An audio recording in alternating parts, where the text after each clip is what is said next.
In this section, we are going to be learning about probability distributions, and we are going to learn about binomial experiments.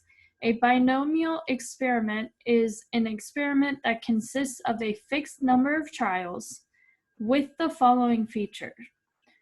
Each trial has to have two possible outcomes, one of which is denoted as a success. The results of the trial are always going to be independent events. The probability of success is the same for every single trial. So it's like flipping heads or tail on a quarter.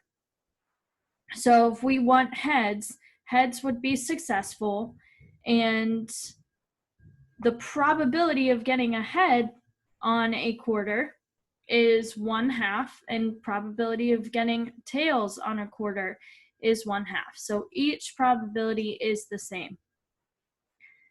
Probability distributions, we have two different types down here. We have uniform and non-uniform. So uniform distributions is when the same probability is given to each outcome. The other thing we have is the probability binomial formula. For a binomial experiment consisting of n trials, with the probability of success being p for each trial, the probability of r successes out of n trials is given by the following formula. That's really what we need, and we aren't even going to deal with this formula today, but keep it in your mind because we may need it later. We will need it later. The probability of having a given number of successes in a binomial experiment is called the binomial probability. So now let's talk about this model and discuss questions. So Mr. and Mrs. Mason have 3 children. Assume that the probability of having a baby is 0.5, having a baby girl is 0.5, and the probability of having a baby boy is also 0.5. Looking at part A, which model represents the situation correctly? Model A or model B? And then we need to explain. So model B is the correct model here. And the reason why is because for model B, we have 0.5, so the probability of having a girl or a boy is 0.5 each time. So we can see that clearly on these different levels. Whereas up here in model A, there's only 0.25. So that kind of makes things a little bit different.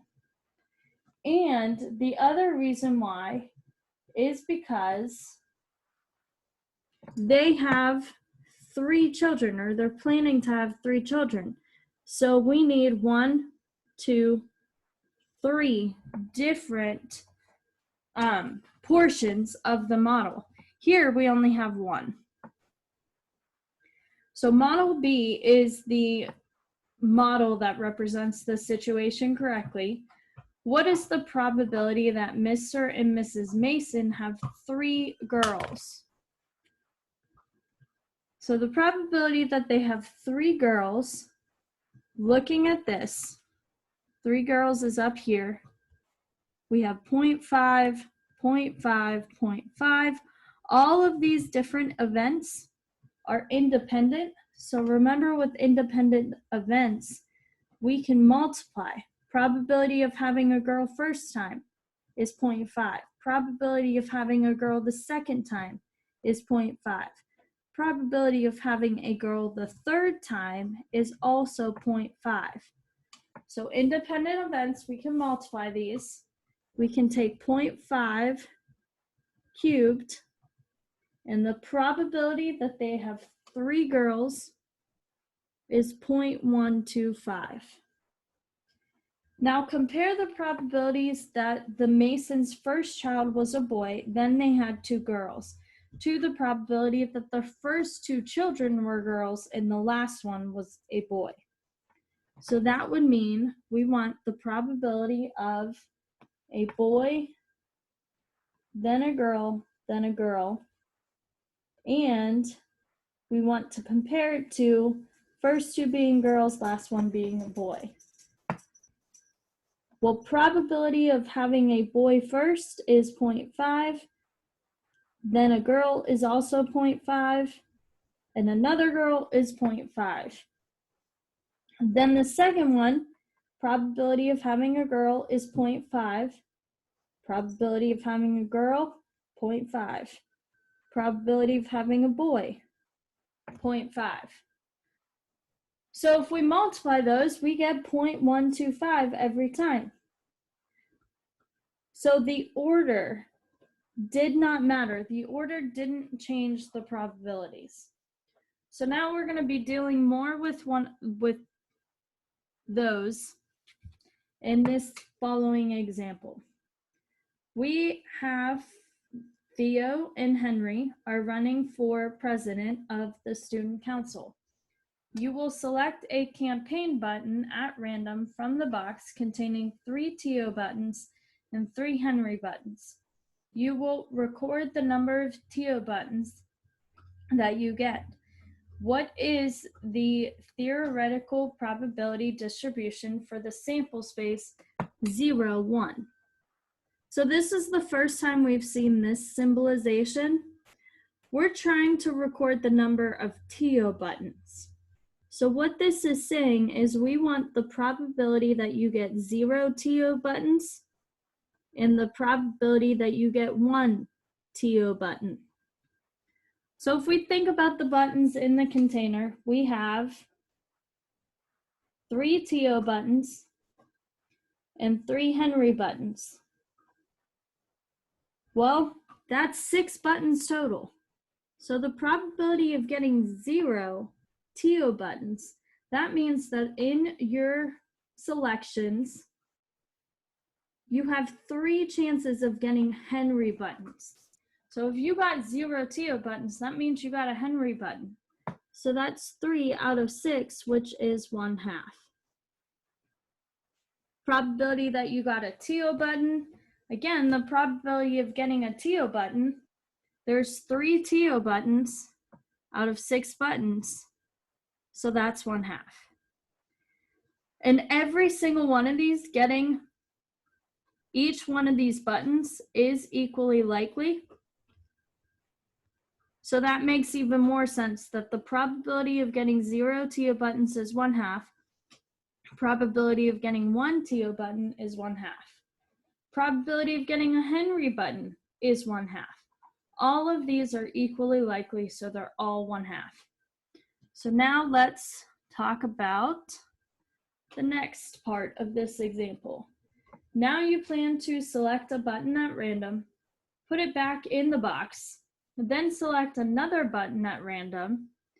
You will record the total number of times that you get a TO button in the experiment to find the theoretical probability distribution for the sample space of 0, 1, and 2. So what that means is we want to know what is the probability that you'll get 0 TO buttons, probability that you'll get 1 TO button, probability that you get 2 TO buttons. How does this probability distribution differ from the distribution in part A? The reason why it differs is because you are putting the button back. So that changes the probability somewhat.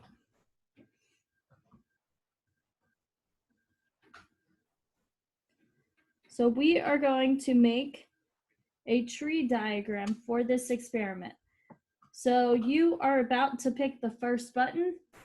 You have equally likely chance of getting a TO button or a Henry button. And then you put it back in. So again, we have an equally likely chance of getting a TO button the second time around or a Henry button. If you got a Henry button first, you put it back. So we still have an equally likely chance of getting a TO button or a Henry button. So we have two picks here, two selections. We picked our first button and then our second button.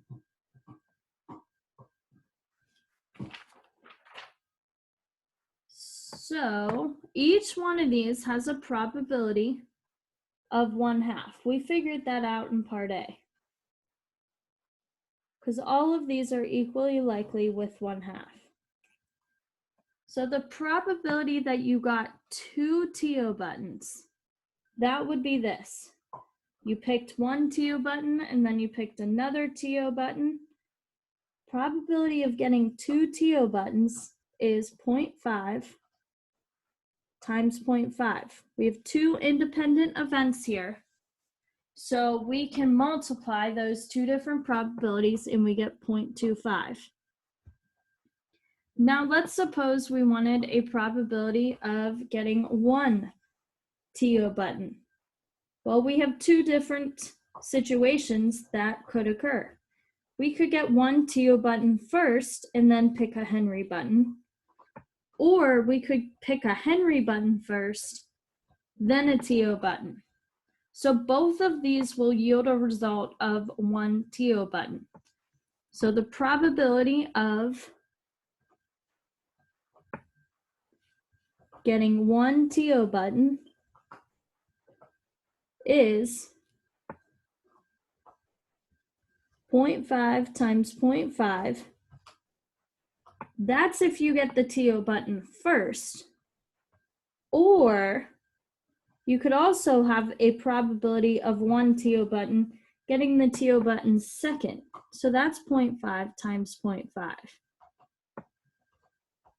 So if we multiply those, we get 0.25.